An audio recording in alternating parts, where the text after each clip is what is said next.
মুখের টেস্ট বদলি করার জন্য আপনারা এই রেসিপিটা ট্রাই করতে পারেন। এটা হচ্ছে দহি পকোড়া রেসিপি, দহি পকোড়া কারি, খালি দহি পকোড়া কারি রেসিপি।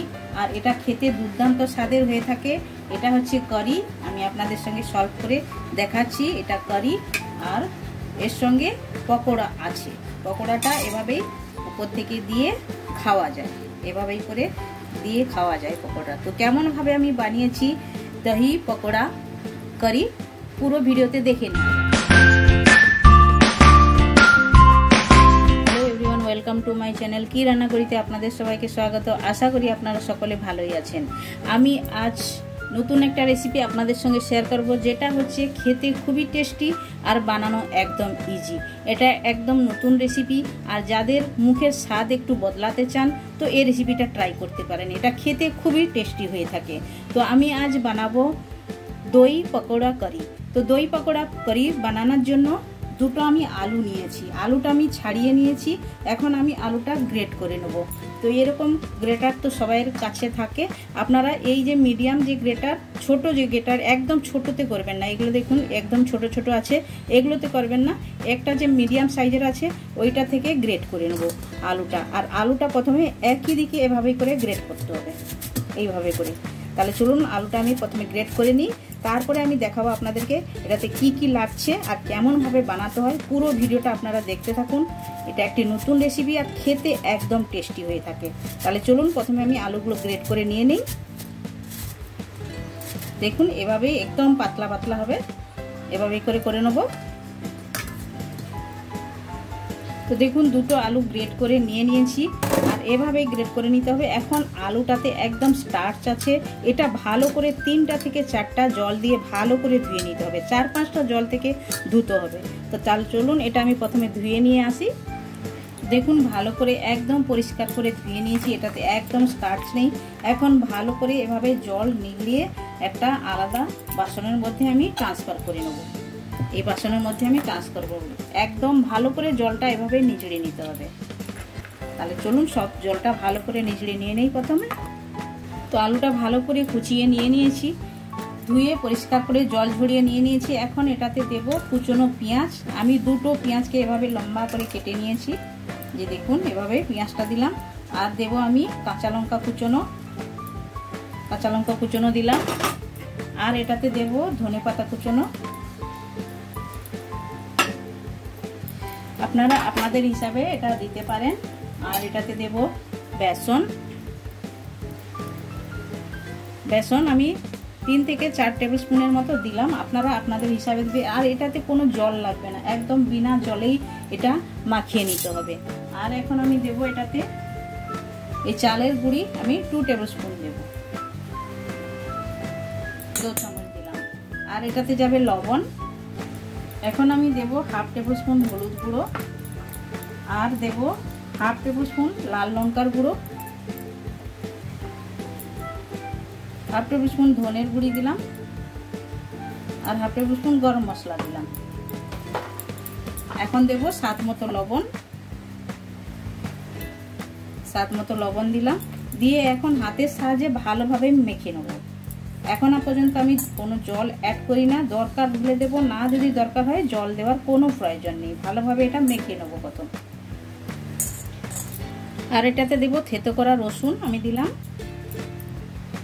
আর এটা বাইন্ড হচ্ছে না। এখন এইটাতে একটু জলের ছিটা লাগাবো, মানে দেখুন 1 টেবিল স্পুনের মতোই আমি দিলাম। দিয়ে এটা ভালো করে মাখবো। বেশি জল দেওয়ার কোনো দরকার নেই। প্রথমে আপনারা দেখবেন আলু যদি ভালোভাবে নিচড়ানো থাকে তাহলে তো একটু জল লাগবে, আর যদি আলুর মধ্যে জল থাকে তাহলে এটাতে জল দেওয়ার কোনো প্রয়োজন নেই। দেখুন এভাবেই শক্ত শক্ত করে মেখে নিতে হবে, একদম শক্ত শক্ত করে মাখতে হবে। এইটা একদম পারফেক্ট মাখা। এরভাবে শক্ত করে মাখলে তাহলে পকোড়াটা একদম ক্রাঞ্চি হবে, আর ক্রাঞ্চি হলে খেতে ভালো লাগবে। তো পকোড়ার এটা মাখানো হয়ে গেছে, এটা এখন সাইড করে দেবো। আর আমি দই লাগছে এটাতে, আমি 3 টেবিল স্পুন দই নিয়েছি। দইটা প্রথমে ফেটে নেবো ভালো করে, এটাতে দই লাগবে। দই পকোড়া করি তো দই তো লাগবে। এটা টক দই, আপনারা টক দই ব্যবহার করবেন, দেখবেন খেতে একদম টেস্টি হয়ে থাকে। ভালোভাবে এটা আমি ফেটিয়ে নেবো। তারপরে পকোড়াগুলো আমি ভেজে নেবো। তারপরে কারিটা আমি বানাবো। কেমনভাবে কারিটা বানাবো আপনারা পুরো ভিডিও দেখতে থাকুন। তো দইটা ভালোভাবে ফেটিয়ে নিয়েছি। এখন এটাতে দিয়ে দেবো 2 টেবিল স্পুন আমি বেসন দিলাম, দিয়ে এটাও আমি ভালো করে ফেটাবো। দই আর বেসনটা ভালোভাবে ফেটিয়ে নিয়েছি। এখন দেবো 1/2 টেবিল স্পুন হলুদ গুঁড়ো, আর এটাতে দেবো আমি 1/2 টেবিল স্পুন লাল লঙ্কার গুঁড়ো দিলাম, দিয়ে এইটা এখন ফেটিয়ে নেবো, একই সঙ্গে ফেটিয়ে নেবো। এরপরে যে মশলাগুলো আমি ব্যবহার করব সেটা আমি যখন কারি বানাবো সেটার সঙ্গে আমি দেখাবো। এটা আমি ফেটিয়ে রেখে দেবো সাইডে, তারপরে আমি ভাজিয়াটা বানিয়ে নেবো, তারপরে আমি এটাতে ব্যবহার করবো। মানে কারি বানানোর সময় এটা আমার দরকার হবে, তাই জন্য আমি প্রথম থেকে এটা ফেটিয়ে রেখে দিলাম। তো ভালোভাবে ফেটানো হয়ে গেছে, এটা এখন সাইড করে দেবো। গ্যাসের কাছে যাওয়া যাক। তো গ্যাস চালু করে আমি তেল দিয়ে দিয়েছি কড়াইয়ের মধ্যে, তেলটাও আমার গরম হয়ে গেছে। এখন আমি এভাবেই করে ভাজিয়াগুলো ছেড়ে দেবো, একটু করে গোলা করে নিয়ে হাতের মধ্যে এভাবেই চাপটা করে আপনারা ছেড়ে দেবেন।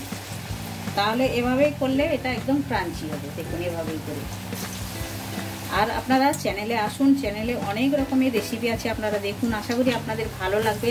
আর ওই রেসিপির মধ্যে যে কোনো রেসিপি আপনারা ট্রাই করতে পারেন, ট্রাই করে দেখবেন। আপনারা ট্রাই না করলে জানবেন কি করে টেস্ট কেমন লাগে। আপনারা একবার ট্রাই করুন, আর ভালো লেগে থাকলে আপনারা চ্যানেলটিতে সাবস্ক্রাইব করে নেবেন। আমার রিকোয়েস্ট থাকলো আপনাদের কাছে, আর সাবস্ক্রাইব করুন, লাইক করুন, ভিডিওগুলো ভালো লাগলে বেশি বেশি করে শেয়ারও করুন।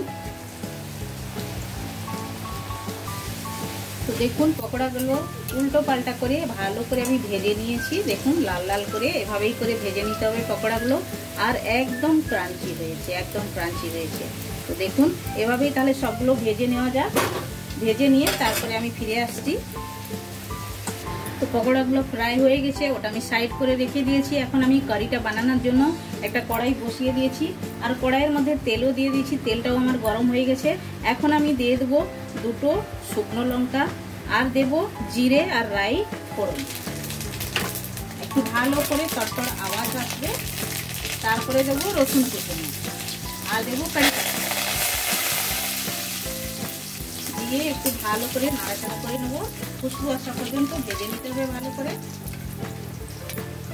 রসুনটা দেখুন লাল লাল করে ভাজা হয়ে গেছে। এখন কুচনো পেঁয়াজ আছে, পেঁয়াজগুলো কুচিয়ে রেখেছি, অ্যাড করে দিলাম। দিয়ে পেঁয়াজটাকে হালকা হালকা ব্রাউন করব আগে।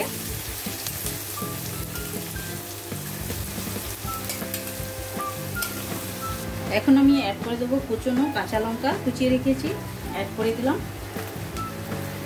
দিয়ে ভালো করে নাড়াচাড়া করে পেঁয়াজটা একদম ব্রাউন করে ভেজে নিতে হবে। আর রসুন জিরা ফোড়ন যে দিয়েছি আমি, তার সঙ্গে যে আমি রায়ের ফোড়ন দিয়েছি, খুবই একটা খুশবু আসছে, সুন্দর ভালোই খুশবু আসছে। এখন আমি এক এক করে মশলাগুলো অ্যাড করব। প্রথমে দেবো 1 টেবিল স্পুন লঙ্কার গুঁড়ো দিলাম, আর স্পাইসি আপনারা যতটা খাবেন ওই হিসাবে দেবেন, আমি আরও একটু দিলাম। আর দেব ধনের গুঁড়ি, এটাও দিলাম আমি 1/2 টেবিল স্পুনের একটু বেশি, আর 1 টেবিল স্পুনের থেকে একটু কম আমি দিয়েছি। আর দেব এটা 1 টেবিল স্পুন জিরার গুঁড়ো দিলাম, আর এটাতে দেব গরম মশলা। এটা আমার বাড়িতে বানানো গরম মশলা, আপনারা এইভাবে অ্যাড করতে পারেন। আর এটাতে একটু জল দেব, মশলাটা যাতে জ্বলে না যায়। ভালোভাবে কষিয়ে নেব। তো মশলাটা ভালোভাবে কষানো হয়ে গেছে, সাইড সাইড থেকে তেল ছেড়ে দিয়েছে, আপনারা দেখতে পারেন। এখন আমি অ্যাড করে দেবো এই যে আমি যে বেসন আর দইটা যে গুলিয়ে রেখেছি, এটার মধ্যে জল আরও বেশি করে দিয়ে আমি গুলিয়ে নিয়েছি। এটা আমি দিয়ে দিলাম, আর গ্যাসের ফ্লেমটা স্লো করে এটা একদম সব সময়ের জন্য একটু নাড়াচাড়া করে রাখতে হবে। আর যতটা গ্রেভি আপনারা খাবেন ও হিসাবের জলটা দিতে হবে। আমি আরও জল অ্যাড করব এটাতে। সব সময় এভাবে নাড়াচাড়া করে রাখতে হবে, কারণ নিচে বেসনটা বসে যাবে, বসে যেন না যায়, তাই জন্য এভাবেই নাড়াচাড়া করে রাখতে হবে। আর আপনারা দইয়ের সঙ্গে বেসনটা মিশালে 2 টেবিল স্পুন বেসন নেবেন, বেসন বেশি নেবেন না। বেশি যদি নেন এটা অনেকটা গাঢ় হয়ে যাবে, আর এটা একটু পাতলা পাতলাই ভালো লাগে। তাই জন্য 2 চামচ বেসন দিলেই একদম যথেষ্ট, আর বেশি দেওয়ার কোনো প্রয়োজন নেই। আর এভাবেই ভালোভাবে করে নাড়াচাড়া করে রাখতে হবে, ভালোভাবে যাতে ফুটে যায়।